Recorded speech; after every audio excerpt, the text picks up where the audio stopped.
There's a woman standing in a doorway at a building doing nothing. They run up, grab her, and just start mercilessly beating her for no reason. Yo, it's getting crazy. Just grabbed her by the head, New and mayor? you could see people just hooking. No reason. Right? No. Yeah. New mayor in charge yet? I don't think he's in charge yet. Not in charge yet, right? But I'm pretty sure he did come out and he said it's not constructive to vilify the group of rowdy teens that torched cars in Rampage organized on social media. You know what though? I mean, it's horrifying to see what's happening it's happening in LA too. And it's probably coming to a city near you. But I gotta be honest. I mean, I'm happy for the people of Chicago. I'm very happy. I mean, that woman, I don't know her personally, but there's a very strong possibility she voted for this. You Look, so I'll put it this way: I know. Nobody should be attacked. It shouldn't happen. And this lady is an individual. I don't blame her for any of this. But as a body of citizens, Chicago has been under Democrat control for over 100 years, and all of this stuff. So you made the joke another Saturday, because of the perception of what Chicago is.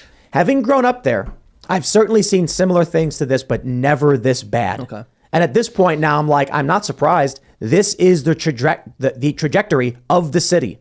You keep voting for this stuff over and over again.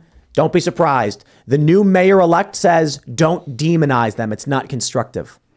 I don't understand how anybody could be shocked that this is happening in Chicago. I mean, there's already a culture that looting and rioting has no consequences. There hasn't been accountability in that city in a very long time. You can even see what the mayor-elect is saying doesn't take accountability. And the other part of his statement, I read that he was saying something along the lines of how you can't blame these kids because this is a city that doesn't have enough opportunities for them. It is the left's fault that there's not opportunity there, because why would any company want to be located in Chicago where they're going to have their buildings burned down, they're going to be robbed, there's going to be shootings every day, they're losing money, but then you're upset when they leave Chicago, even though you've done nothing to protect them. You're always demonizing them. You're always saying that they need to pay more in taxes. You have not made the city of Chicago a place that any business would want to be, or a place that any business could survive. And now you're shocked that the kids there, quote unquote, don't have enough opportunity. It's like on purpose. And this was happening during 2020 riots in Minnesota, right? Businesses would get looted and shut down, or bricks through the window, and then stores that people need to go to be able to get supplies, things that actually matter, you know, whether it's groceries, things like that, you know, baby formula, and then nobody can get to them for days at a time while they're either repairing what's going on there, or they're just simply waiting out the riots to end. And nobody, it doesn't ever click in their brain that in a lot of ways, when you live in the city, I wasn't even living in Minneapolis at the time. I was in the outskirts. I was in West St. Paul, and this stuff was still happening. And you understand that this is going to keep happening unless you learn to vote in people who are willing to put into place different policies, or at the very least, keep them in jail and not just let them out on bail right away. That's what they're doing. And if you look back at the old videos of the looting and rioting that happened, look very closely at those videos. You will be hard pressed to find someone stealing eggs or a pack of chicken or something that they need to put food on the table, or even blankets for their kids to stay warm. No, they're stealing TVs, they're stealing AirPods, they're stealing all these things that they don't need and saying it's in the name of reparations. But they're not doing this for anything productive. It's just complete selfishness with no accountability. Remember when AOC said they're looting because they need bread? Yeah. And everyone's like, have you seen a video of them looting? Dude, they're stealing shoes. Now, you can argue they need shoes. Yeah. But, like, they're stealing good shoes. And the counters are still full of bread. Nobody even took the bread. Did you They walked see past the bread. Did you see the video of the lady who asked for the $1,000 and said, "This is my Rosa Parks moment" at the Target? What? No. Okay. Did you see this? No. Okay. So this lady basically says, like, she wants to get her stuff for free and starts like harassing the lady who works at the Target or whatever. And the security guard, she starts yelling at the security guard and backs the security guard up into his office, and the dude just knocks her out. Wow. And then she got arrested because she got in everyone's face and got physical. This is where we're going, man. And she called it her Rosa Parks moment and said that the groceries for reparations for... I feel like all of these policies put forth by Democrats are actually intended to harm Democrats. And then you get these Democrat voters being like, for some reason, Republicans keep voting against their own interests. And it's like, dude, the social welfare policies are actually ruining the economic standards, ruining families, making things worse. They want you to sterilize and abort your kids. I don't think they like you very much. I think their policies are intent on making your life worse. And you look at what's going on in Chicago.